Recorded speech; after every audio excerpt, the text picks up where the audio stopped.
हिस्सा लिया है। सबसे पहले मैं स्पष्टता करना चाहता हूं कि राष्ट्रपति शासन किसी भी तरह से डाला जाए 356(1) के तहत ही डाला जाता है। इसमें 2-3 प्रकार होते हैं। एक तो कांग्रेस के शासन में होता था, ऐसे विपक्ष की सरकारें गिराने के लिए डाला जाए, जो हमने नहीं किया है। सुनिए तो अब दूसरा, सरकार कांग्रेस की हो, विपक्ष की हो या हमारी हो, इसको गिराने के लिए राष्ट्रपति शासन डाला जाए कानून और व्यवस्था के नाम से, ये भी नहीं हुआ है। मान्यवर, यहां पर 11 फरवरी को मुख्यमंत्री ने इस्तीफा दिया और सभी लोग अखबार देखकर कह रहे हैं कि इनके खिलाफ कांग्रेस पार्टी अविश्वास का प्रस्ताव ला रही थी। मान्यवर, मैं रिकॉर्ड पर स्पष्ट करना चाहता हूं, उस सरकार के सामने कोई अविश्वास का प्रस्ताव नहीं आया था, क्योंकि कांग्रेस के पास इतने सदस्य ही नहीं है जो अविश्वास का प्रस्ताव ला सके। मुख्यमंत्री जी ने इस्तीफा दिया, उसके बाद वहां के राज्यपाल ने बीजेपी के 37, एनपीपी के 6, एनपीएफ के 5, जेडीयू के 1 और कांग्रेस के 5 लोगों ने भी कोई दावा नहीं किया। जब किसी ने भी सरकार के गठन का दावा नहीं किया, इसलिए शून्यावकाश की अवस्था में राष्ट्रपति शासन डालने का निर्णय किया गया। अब इस तरह से कहना कि राष्ट्रपति शासन इसलिए डाला गया कि समस्या संभलती नहीं। मान्यवर, राष्ट्रपति शासन 13 फरवरी को डाला गया।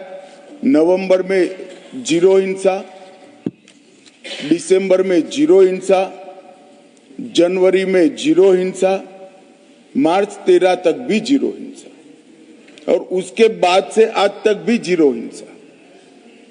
तो एक प्रकार की भ्रांति खड़ा करने का हम प्रयास न करें। और मान्यवर, मैं 13 फरवरी 2025 के 7 साल पहले मणिपुर में क्या था।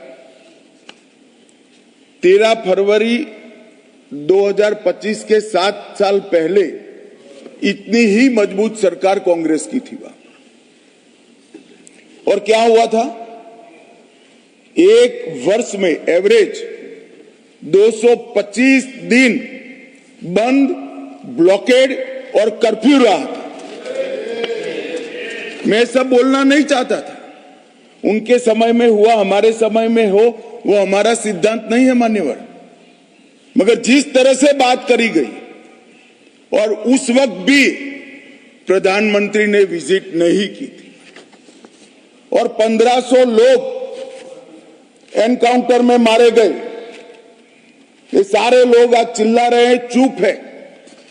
एक कम्युनिस्ट भाई भी खड़े होकर बोल रहे थे, नक्सलिज्म आप खत्म कर दोगे, मणिपुर में आप डेट दे सकते हो। मुझे मालूम नहीं उनको मणिपुर में शांति करनी है या नक्सलिज्म को बचाना है। तो आपको मालूम पड़ना चाहिए एक संसद सदस्य के नाते कि जातीय हिंसा और नक्सलिज्म में अलग अंतर है। 2 समुदायों के बीच में जब नस्लीय हिंसा होती है, जातीय हिंसा होती है, इसको टैकल करने का तरीका, और जो नक्सली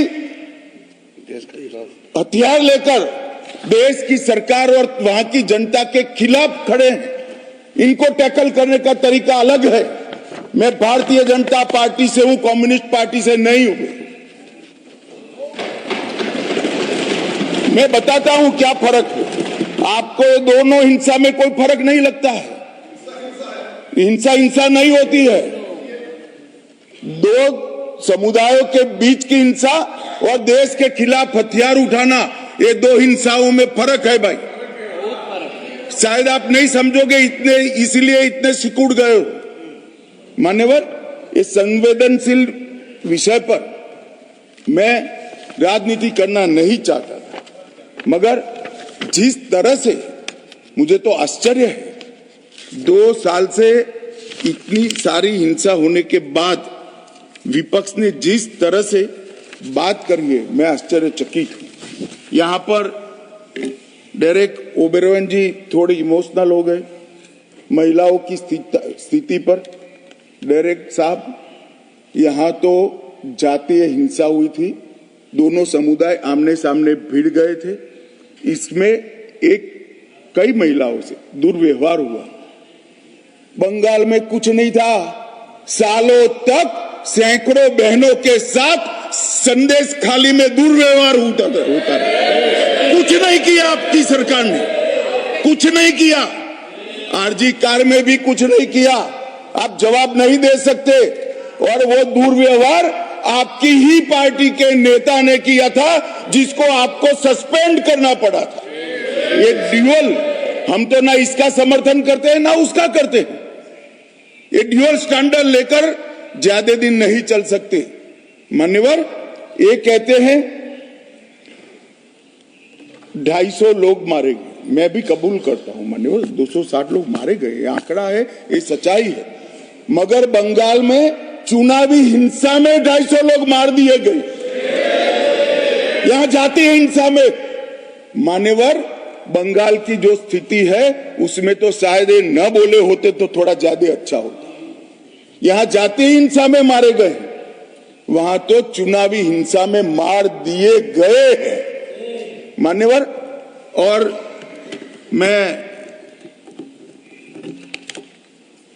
खड़गे साहब ने कहा 2 सीटों पर कांग्रेस की विजय हो गई, बीजेपी हार गई, इसलिए राष्ट्रपति शासन डाला है। मान्यवर, चुनाव को काफी समय चला गया, वहां वैक्यूम हुआ, इसलिए हमने राष्ट्रपति शासन डाला है।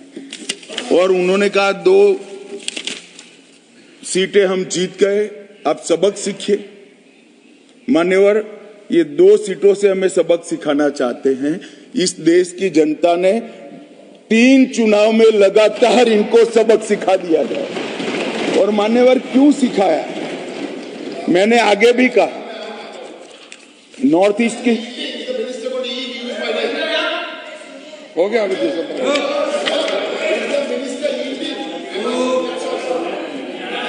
मान्यवर, नॉर्थ ईस्ट की बात कही गई।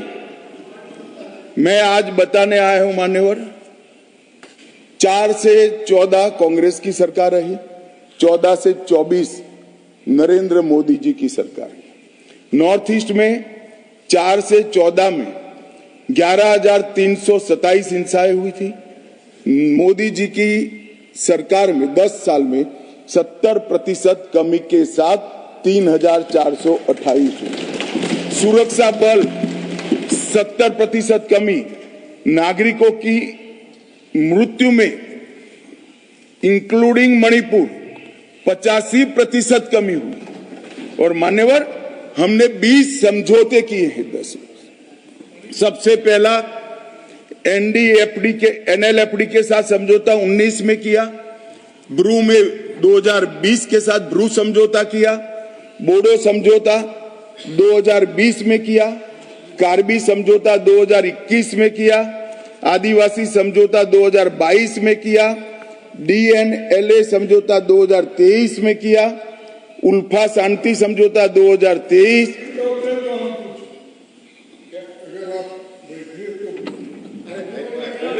मेरा समाप्त तो होने दीजिए मान्यवर। आसाम मेघालय अंतर्राज्यीय समझौता 2022 में हुआ, आसाम अरुणाचल समझौता 2023, त्रिपुरा समझौता 2024। और मान्यवर, 10,000 युवाओं ने हथियार डालकर सरेंडर किया है नॉर्थ ईस्ट में, 10,000। ये जब कह रहे हैं नॉर्थ ईस्ट की शांति की बात कर रहे हैं, इसलिए मान्यवर मैं कह रहा हूं। और मान्यवर, मृत्यु की बात करी, ये बात सही है कि 260 लोग अब तक हिंसा होने के बाद मणिपुर में मारे गए हैं, मगर इसमें से 70% लोग पहले 15 दिन में ही मारे गए थे। तो एक प्रकार से पहले 15 दिन में कंट्रोल आने में स्वाभाविक रूप से जब नस्लीय हिंसा होती है तो पहले 15 दिन में इसको कंट्रोल करना बहुत कठिन होता है। और मान्यवर, ये पहली बार मणिपुर में नस्लीय हिंसा नहीं हुई। माननीय सदस्य प्रियंका जी ने किया, ये 11वीं बार मणिपुर में राष्ट्रपति शासन डाला। हमने तो साहब पहली बार डाला है, 10 बार किसने डाला? नहीं, ऐसा नहीं है। नहीं मान्यवर, मेरी बात समाप्त हो जाने दी। नॉट यील्डिंग मान्यवर, मेरी बात समाप्त होना चाहिए। No, is not yielding. Honourable home minister is not yielding, please sir. No, nothing will go on record. No, it can't go on record sir, is not yielding. मान्यवर, मैं ये नहीं कहता, अभी भी मैं स्पष्टता करता हूं, मैं ये नहीं कहता कि उनके समय में हुआ, हमारे समय में होना चाहिए। इनसे हमारे समय में कम हुआ, एक कंपैरिजन का सवाल नहीं है। शायद उनके वक्त भी कुछ कारण रहे होंगे, हमारे भी कारण मैं बताता हूं बाद में।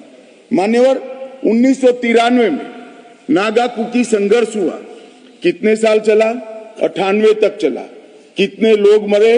750 लोग मारे गए। प्रधानमंत्री गए क्या? नहीं गए मान्यवर, इनके प्रधानमंत्री थे। कुकी पाइते 97-98 इंडिया अलायंस के प्रधानमंत्री थे। उसमें 352 लोग मरे और 2.5 साल चला मान्यवर, प्रधानमंत्री नहीं गए। मतई पंगल संघर्ष 1993, पीवी नरसिम्हा राव जी प्रधानमंत्री थे। 150 से ज्यादा मृत्यु हुई, प्रधानमंत्री नहीं गए और 7 महीने तक हिंसा चलती रही। ये इतिहास जो मैं बताता हूं वो जातीय संघर्ष का इतिहास है। पहले नागा कुकी संघर्ष हुआ, दो ट्राइब के बीच में संघर्ष हुआ, फिर कुकी पाइते संघर्ष हुआ, 2 ट्राइब के बीच में हुआ, और उसके बाद में मतई पंगल संघर्ष हुआ, मतई और वहां विस्थापित तमिल, वहां बसे तमिलों के बीच में हुआ। मान्यवर, ये सारे जातीय संघर्ष थे जो शांत होते होते होते कई बार 5 साल, कई बार 2.5 साल और कई बार 7 महीना लगा है, और हर बार सैकड़ों लोग मारे गए।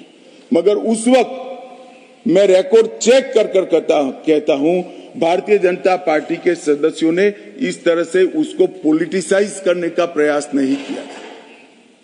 मान्यवर, सबने कहा था कि हमारी सिंपैथी है मणिपुर के प्रति, जल्दी शांति होनी चाहिए। इस प्रकार से पॉलिटिकल तंज कसकर मणिपुर के घाव पर नमक डालने का काम किया है मान्यवर, ये नहीं करना चाहिए। और मान्यवर, मैं आज बताना चाहता हूं इस बार हिंसा क्यों हुई। मान्यवर, हम सब जानते हैं भारतीय जनता पार्टी के 7 साल में 1 दिन का कर्फ्यू नहीं हुआ था। जो मणिपुर में साल का 225 दिन तक कर्फ्यू ब्लॉकेड बंद रहता था, 7 साल तक एक भी दिन कर्फ्यू नहीं हुआ था। हाईकोर्ट का एक जजमेंट आया मान्यवर, जजमेंट के अंदर भारत सरकार को पूछे बगैर, रिकॉर्ड पर जवाब दिए बगैर, ट्राइबल कमीशन को पूछे बगैर एक जाति को ट्राइबल घोषित कर दिया। इसके कारण ट्राइबलों में अनरेस्ट हुआ और इसके खिलाफ एक बड़ा रोष हुआ और ट्राइबल नॉन ट्राइबल के बीच में झगड़ा हुआ। किसी ने इसको टेररिज्म का नाम दे दिया समझे बगैर, किसी ने इसको सरकारी विफलता का नाम दिया और कुछ लोगों ने उसको धार्मिक संघर्ष मान लिया। ना ये 2 धर्मों के बीच में संघर्ष था, ना वहां कोई टेररिज्म की घटना थी, ना लॉ एंड ऑर्डर का फेल्योर था। मान्यवर, एक जजमेंट के कारण बहुत इनसिक्योरिटी पूरी ट्राइब्स के अंदर फैली कि रिजर्वेशन पर हमारा अधिकार चला जाएगा, और इसके लिए एक ओर से प्रदर्शन हुआ, दूसरी ओर से प्रदर्शन हुआ और इतनी विस्फोटक स्थिति हुई कि 4 दिन तक पूरे प्रयास करने के बावजूद शांति नहीं कर पाए। मान्यवर, ये दुर्भाग्यपूर्ण जजमेंट के कारण ये हिंसा हुई है और ये जातीय हिंसा है। मान्यवर, वो जजमेंट को दूसरे ही दिन सुप्रीम कोर्ट ने स्टे कर दिया मान्यवर, क्योंकि गैर संवैधानिक जजमेंट था।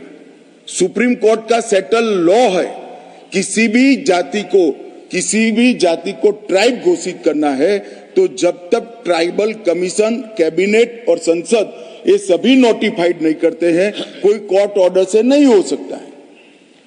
इस सेटल जजमेंट को डिस्टर्ब कर रातों रात भारत सरकार का जवाब लिए बगैर, ट्राइबल कमीशन भारत सरकार का जवाब लिए बगैर एक जाति को ट्राइबल घोषित कर दिया और इसके कारण ये पूरी हिंसा मान्यवर हुई थी। मान्यवर, मैं फिर से एक बार स्पष्ट करना चाहता हूं कि राष्ट्रपति शासन किसी को बचाने के लिए नहीं डाला था, ये नहीं है। राष्ट्रपति शासन इसलिए डाला गया कि अविश्वास का प्रस्ताव आया था, ये भी नहीं है।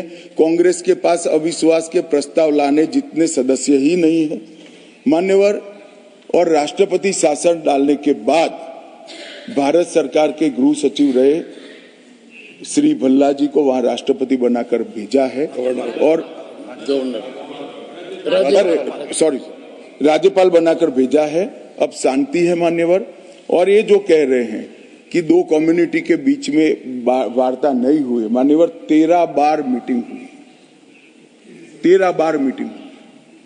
और ये सदन में लेट लाने का कारण भी वो मीटिंग था, क्योंकि वहां मीटिंगें चल रही थी। मुझे मालूम था इसी तरह के भाषण होंगे मान्यवर। अभी अभी ये सदन जब चल रहा था उसी समय में 2 मीटिंग हुई है और तीसरी फाइनल मीटिंग दोनों कम्युनिटी की अब कुछ ही दिनों में दिल्ली में होने की संभावना है। मैं आशा करता हूं कि दोनों कम्युनिटी इसको समझेगी, संवाद का रास्ता अपनाएगी और धीरे धीरे शांति तो हुई है मगर संवाद भी प्रस्तापित होगा। और जैसे ही संवाद प्रस्तापित होगा, हमें एक दिन राष्ट्रपति शासन नहीं रखना है मान्यवर ज्यादा। ये हमारी पार्टी की पॉलिसी भी नहीं है, ना कभी हमने रखा है। और हम सभी जानते हैं राष्ट्रपति शासन जब भी लगाते हैं 356 अप्लाई जब भी करते हैं, किसी भी कारण से करते हैं, दोनों सदन का अनुमोदन 2 माह के अंदर करना पड़ता है। इसीलिए मैं ये सदन के सामने उपस्थित हुआ हूं इसके अनुमोदन करने के लिए। और मैं आशा करता हूं कि सभी लोग राष्ट्रपति शासन डालने का जो निर्णय है इसका समर्थन करें और सुप्रीम कोर्ट का जो जजमेंट है इसका कॉम्प्लायंस ये सदन के द्वारा किया जाए। धन्यवाद।